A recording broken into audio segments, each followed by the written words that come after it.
नमस्कार, India voice देख रहे हैं आप और मैं हूं आपके साथ शिवम दुबे। इंडिया वॉइस के खास कार्यक्रम देवभूमि समाचार में आप सबका स्वागत। बुलेटिन की शुरुआत करेंगे, रुक करेंगे खबरों की ओर।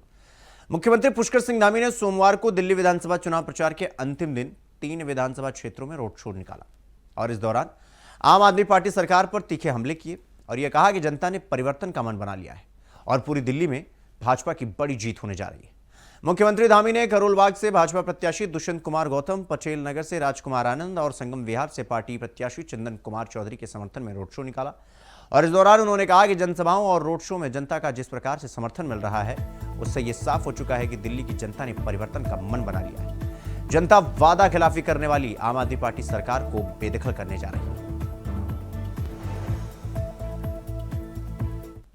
सबसे प्रदूषित राजधानी बनाने का काम इन लोगों ने किया भाई। इन्होंने घोषणाएं बड़ी बड़ी करी, अच्छी अच्छी बातें करी, लेकिन जब बाहर निकला तो उसमें से कुछ भी नहीं निकला।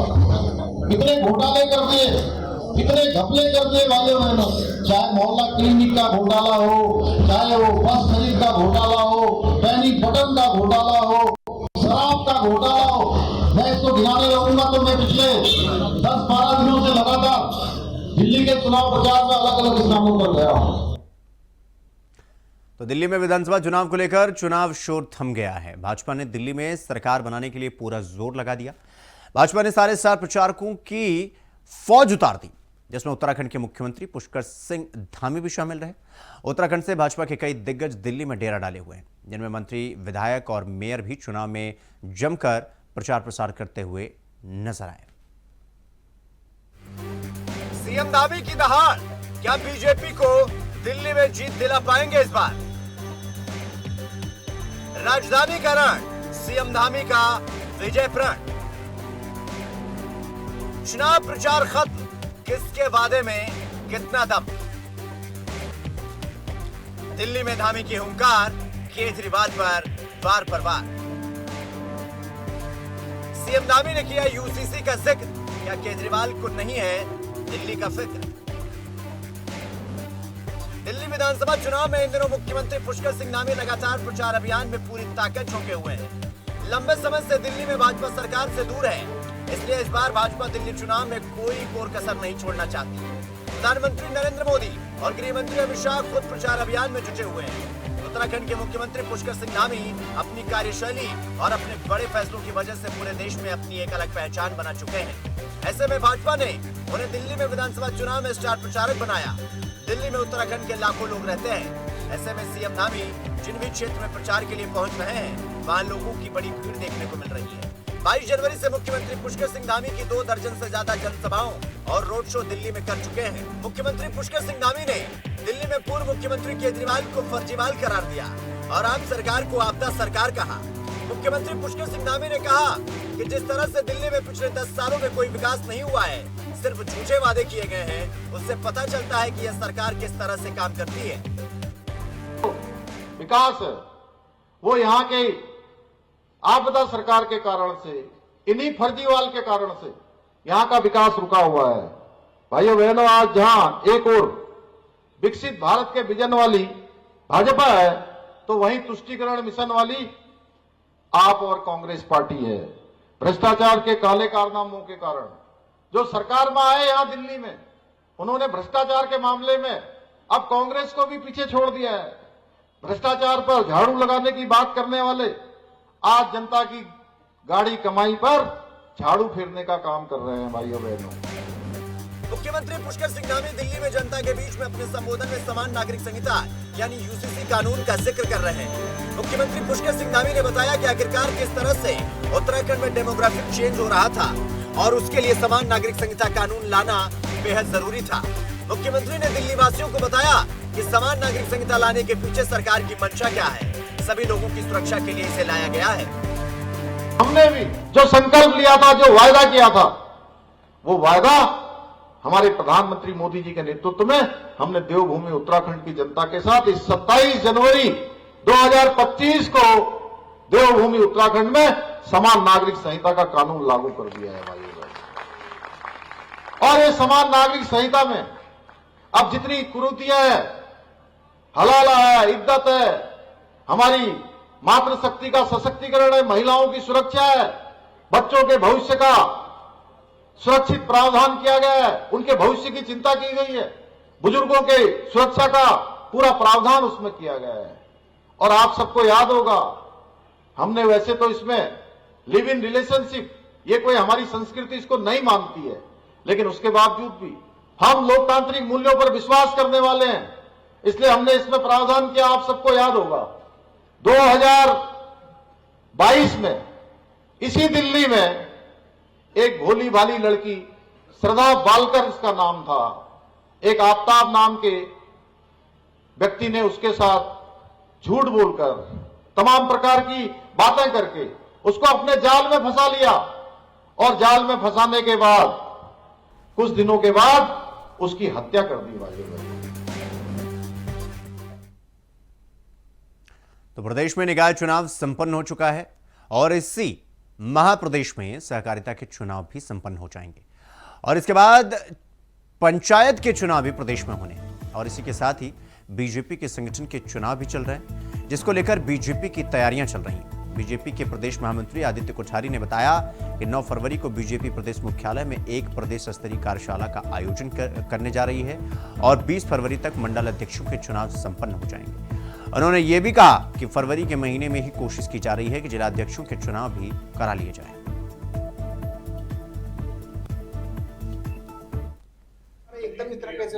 स्थानीय निकाय चुनाव में भारतीय जनता पार्टी ने आशातीत सफलता प्राप्त की है और अभी कोऑपरेटिव के चुनाव चल रहे हैं। कोऑपरेटिव के चुनाव के साथ साथ में भारतीय जनता पार्टी के संगठन के भी चुनाव इस समय चल रहे हैं। अभी 9 फरवरी को हम एक प्रदेश स्तरीय कार्यशाला यहाँ प्रदेश कार्यालय में करने वाले हैं और 20 फरवरी तक हमारे मंडल अध्यक्षों के चुनाव संपन्न हो जाएंगे और प्रयास करेंगे कि फरवरी माह में जिलाध्यक्षों के भी चुनाव संपन्न हो जाए। तो मुख्यमंत्री पुष्कर सिंह धामी लगातार दिल्ली में रैलियां कर दिल्ली की जनता को संबोधित कर रहे हैं। बीजेपी दावा कर रही है कि इस बार दिल्ली की जनता बदलाव लाएगी और बीजेपी की सरकार बनाएगी। इस पर कैबिनेट मंत्री सौरभ बगुड़ा का कहना है कि दिल्ली की जनता ने पिछले 12 सालों में केजरीवाल के नाटक को झेला और बहुत कुछ सहा है। सौरभ बगुड़ा ने कहा कि सीएम केजरीवाल शराब घोटाले में जेल गए, उनके तमाम मंत्री कोई ना कोई घोटाले में जेल में गए। अगर दिल्ली की जनता को पारदर्शिता चाहिए तो आम आदमी पार्टी को उखाड़ फेंकना होगा। ज़रूर आना चाहिए। देखिए, दिल्ली की जनता ने पिछले 12 साल से केजरीवाल जी के नाटक को झेला है। केजरीवाल जी के किस तरीके से एक प्रदेश का मुख्यमंत्री जेल में लिकर घोटाले में, शराब घोटाले में गया, उनके उप मुख्यमंत्री जेल में थे, उनके कई मंत्री जेल में रहे घोटालों में। तो दिल्ली की सरकार ने काफ़ी कुछ, दिल्ली की जनता ने काफ़ी कुछ इन 12 साल में झेला है। और अगर एक पारदर्शिता सरकार चाहिए, मोदी जी के नेतृत्व में एक अच्छी सरकार चाहिए। दिल्ली देश का कैपिटल है, उस कैपिटल को दुरुस्त करना है, पोल्यूशन को कम करना है, वहाँ पे रोज़गार को बढ़ाना है, वहाँ पर जो वादे केंद्र सरकार ने किए हैं यूनिवर्सिटीज़ बनवाने के, स्पोर्ट्स कॉलेजेस बनवाने के, हॉस्पिटल्स बनवाने के, अगर उनको पूर्ण करना है तो कहीं ना कहीं आम आदमी पार्टी की सरकार को उखाड़ के फेंकना पड़ेगा। तो उत्तराखंड में इस बार गन्ने की फसलों में रेड रॉट नामक फंगस लगने के कारण गन्ना किसानों और गन्ना विभाग को काफ़ी नुकसान हुआ। तो वहीं चीनी मिलों को भी काफ़ी नुकसान झेलना पड़ा। अगले पराई सत्र में ये नुकसान आगे ना हो, इसको लेकर आज कैबिनेट मंत्री सौरभ बगुड़ा ने अधिकारियों के साथ बैठक की। कैबिनेट मंत्री सौरभ बगुड़ा ने अगले पेराई क्षेत्र में इस नुकसान से कैसे भरपाई करनी है और कैसे फंगस लगने से गन्ने को बचाना है, इसको लेकर चर्चा की और अधिकारियों को दिशा निर्देश दिए।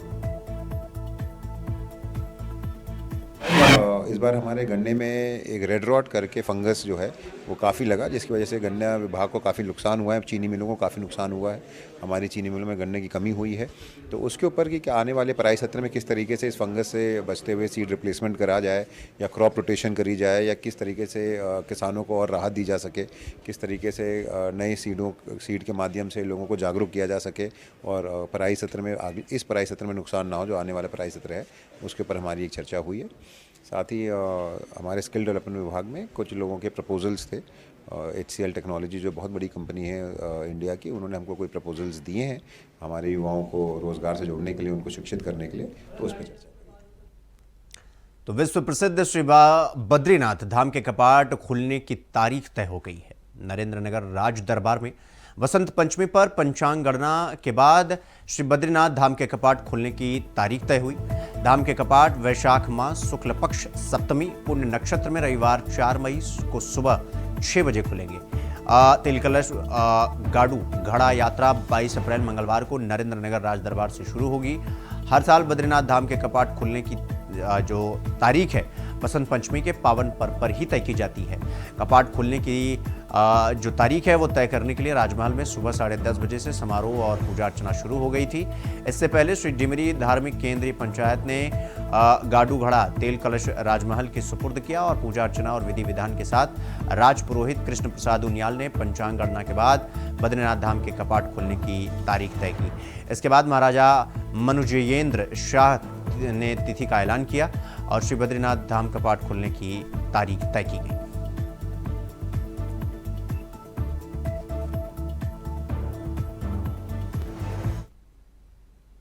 तो यहां पर रुकेंगे एक छोटे से ब्रेक के लिए। खबरों का सिलसिला जारी है, फौरन लौट रहे हैं। तो ब्रेक के बाद एक बार फिर आप सबका स्वागत है मेरे साथ। रुक करेंगे अगली खबर की ओर। उत्तराखंड में निकाय चुनाव संपन्न होने के बाद बीजेपी नेताओं के बीच चर्चाओं का बाजार गर्म है। बीजेपी नेता आपस में ही दायित्व बंटवारे और मंत्रिमंडल विस्तार की चर्चाएं कर रहे हैं। दायित्व की आस लगाए नेता जहां दायित्व बंटवारे का इंतजार कर रहे हैं, तो वहीं भाजपा के कई विधायक मंत्रिमंडल विस्तार की आस लगाए हुए हैं। वर्तमान में मंत्रिमंडल की 4 कैबिनेट की कुर्सियां खाली पड़ी हुई हैं। ऐसे में भाजपा प्रदेश अध्यक्ष महेंद्र भट्ट का बयान सामने आया। भाजपा प्रदेश अध्यक्ष महेंद्र भट्ट का कहना है कि 8 फरवरी के बाद बीजेपी नेताओं के लिए खुशखबरी आने वाली है और ये उन नेताओं के लिए खुशखबरी है जो दायित्व की आस लगाए हुए बैठे हुए हैं। तो वहीं मीडिया कर्मियों के सवाल पर भाजपा प्रदेश अध्यक्ष महेंद्र भट्ट मंत्रिमंडल विस्तार के बीच संकेत दे रहे हैं। महेंद्र भट्ट का कहना है कि यह मुख्यमंत्री का अधिकार है, लेकिन 8 फरवरी के बाद इस पर बातचीत की जाएगी। मंत्रिमंडल विस्तार का जो मामला है भारतीय जनता पार्टी का अपना मामला है, लेकिन आज प्रदेश की जो जनता है वो मंत्रिमंडल विस्तार की बात नहीं कर रही है, वो बात कर रही है प्रदेश के विकास की। आपने प्रदेश को क्या दिया? यहाँ से बेरोजगारों का पलायन हो रहा है। हमने उत्तराखंड राज्य इसलिए बनाया था कि यहाँ से पलायन रुके, उद्योग धंधे लगे, यहाँ पे डेवलपमेंट हो सके। आज भारतीय जनता पार्टी अपने अंतर्द्वंद में भिड़ी हुई है। एक आज भारतीय जनता पार्टी के नेता देखिए हरिद्वार के अंदर किस प्रकार देवभूमि में गाली गलौज हो रही है। इनके जो पूर्व विधायक हैं वो और दूसरे विधायक आपस में लड़ रहे हैं। उत्तराखंड की गरिमा को तार तार करने का काम भारतीय जनता पार्टी के नेता कर रहे हैं। मंत्रिमंडल विस्तार की जगह आप ये सोचे कि यहाँ का डेवलपमेंट कैसे होगा, हम कैसे यहाँ से लोगों को रोजगार से जोड़ सकेंगे। ये विस्तार तो बहुत पहले हो जाना चाहिए था। अगर आप सब विभागों में सामंजस्य बैठाने की बात करते थे, जो विस्तार नहीं हो पाया है, जो डिपार्टमेंट है वो सारे मुख्यमंत्री के पास विभाग हैं और अन्य लोगों को विभाग मिलते तो उसमें काम होते, डेवलपमेंट होता, प्रदेश का विकास होता।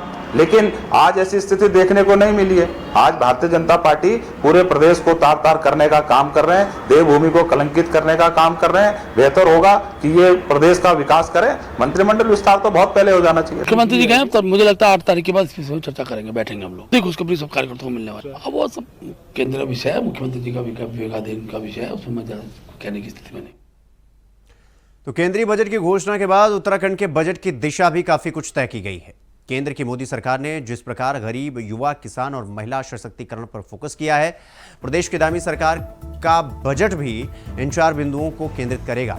इसके साथ ही राज्य गठन का रजत जयंती वर्ष होने की वजह से इस वर्ष का बजट कई मायनों में खास रहने वाला है। उत्तराखंड के रजत जयंती वर्ष को खास बनाने के लिए सरकार बजट को उसी अनुरूप तैयार कर रही है। सूत्रों के अनुसार बजट में सरकार महिलाओं के सशक्तिकरण, युवाओं को स्वरोजगार से जोड़ते और कृषि सेक्टर में राहत देने वाली कुछ नई योजनाएं भी लॉन्च कर सकती है। सरकार राज्य के बजट का स्वरूप तय करने के लिए प्रदेश के सभी वर्गों से लगातार बातचीत कर रही है।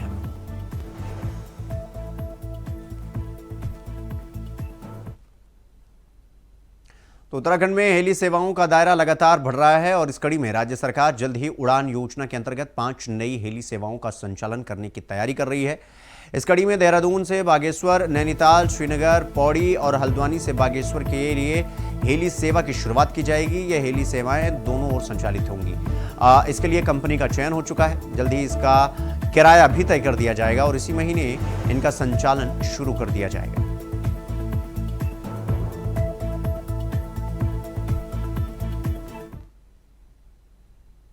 तो उत्तराखंड में महिला अपराध को देखते हुए उत्तराखंड पुलिस काफी संवेदनशील रहती है और इसी को देखते हुए राजधानी देहरादून में दून पुलिस ने कई स्थानों पर महिलाओं की सहायता के लिए पिंक बूथ बनाए हैं। जानकारी देते हुए एसएसपी देहरादून अजय सिंह ने बताया कि महिलाओं की सुरक्षा को ध्यान में रखते हुए इस तरह के कदम उठाए जा रहे हैं। उन्होंने कहा कि महिलाओं में मामले में महिलाएं थाना या चौकी आने में थोड़ा डर महसूस करती हैं और इसी को लेकर ये तैयारी की गई है। सभी खासकर जो सेनाई चौक पर कोतवाली पलटन बाजार में है, वहां पर जो भी महिलाएं रहती, बहुत सारी ऐसी छोटी छोटी उनकी शिकायतें रहती है जो वो थाने चौकी पर आने में थोड़ा संकोच करते हैं, तो वो अपनी शिकायतों को वर्बली भी बता देते हैं और रिटर्न बताते हैं। तो वहां से वो हमारे जो महिला कांस्टेबल है वो संबंधित थाने को वहां पर इंटीमेट कर देते हैं और जिससे कि हमारे चीता पुलिस है अटेंड कर लेते हैं। ये सिस्टम अभी शुरू हुआ है और भी स्थानों को चिन्हित किया गया है। तो थाना क्षेत्रों में जहाँ लगता है आवश्यकता है पिंक बूथ की, उनको भी आने वाले फेज में हम उसको अगले माह तक कोशिश है कि उनको उन जगहों पर लगा दिया जाए।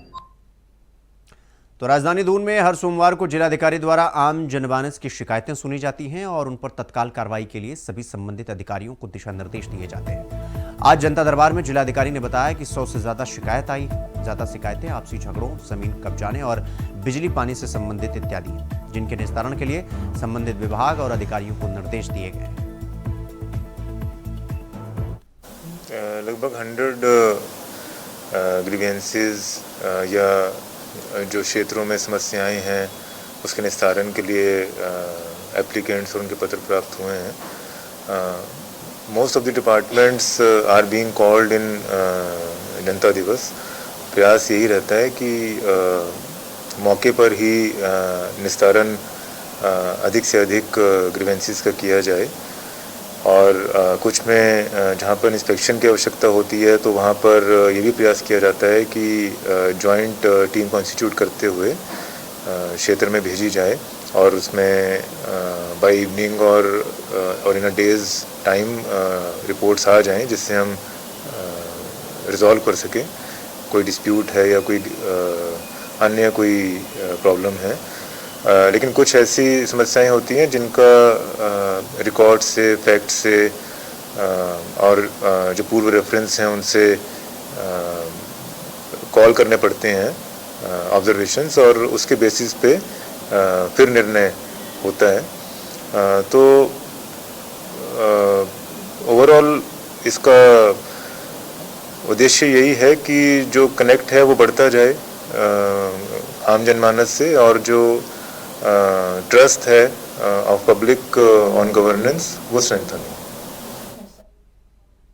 तो राजधानी देहरादून में जिलाधिकारी समीन बंसल ने दिव्यांगों और बुजुर्गों की सहायता के लिए ठोस पहल की और इसके पहल पर काम करने के निर्देश भी दिए। उन्होंने कहा कि अपनी समस्याओं को लेकर कलेक्ट्रेट में और तहसील में पहुंचने वाले बुजुर्ग और दिव्यांग फरियादियों के लिए डेडिकेटेड वाहन सुविधा मुहैया कराई जाएगी। दिव्यांग और वृद्धजनों को विकास भवन, जिला समाज कल्याण, तहसील और वरिष्ठ पुलिस अधीक्षक, सीनियर सिटीजन, महिला सेल सहित अन्य विभागों के जाने की सहूलियत मिलेगी। जिलाधिकारी ने जनसुनवाई में आने वाले बुजुर्ग और दिव्यांग फरियादियों की समस्या को देखकर सुविधा मुहैया कराने का निर्णय लिया। तो एक डेडिकेटेड वाहन का ऑर्डर प्लेस कर दिया गया है।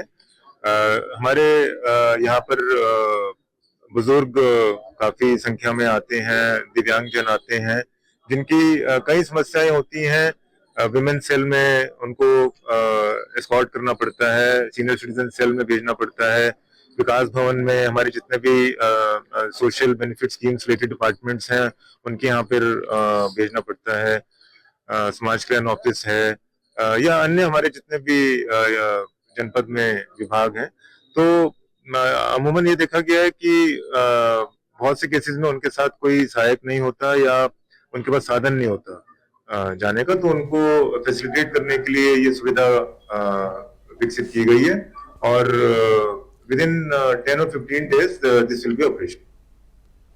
तो उत्तराखंड कांग्रेस की मुख्य प्रवक्ता गरिमा दसोनी ने राष्ट्रीय खेलों में बदइंतजामी को लेकर धामी सरकार को आड़े हाथों लिया।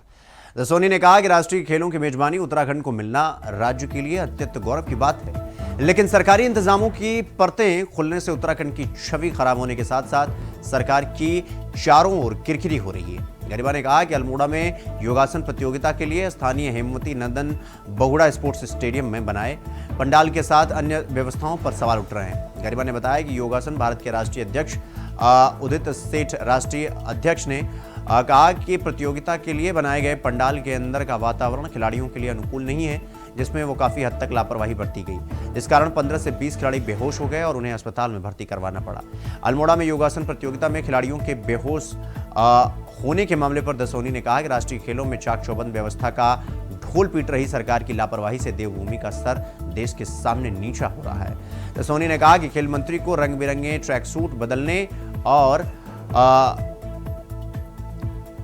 बदलने से फुर्सत ही नहीं है और प्रदेश के मुखिया को दूसरे प्रदेशों में जाकर प्रचार करने से। ऐसे में राष्ट्रीय खेलों में अव्यवस्था के चलते उत्तराखंड अपनी ब्रांडिंग का एक बड़ा मौका गंवा रहा है और जो कि बहुत दुर्भाग्यपूर्ण है।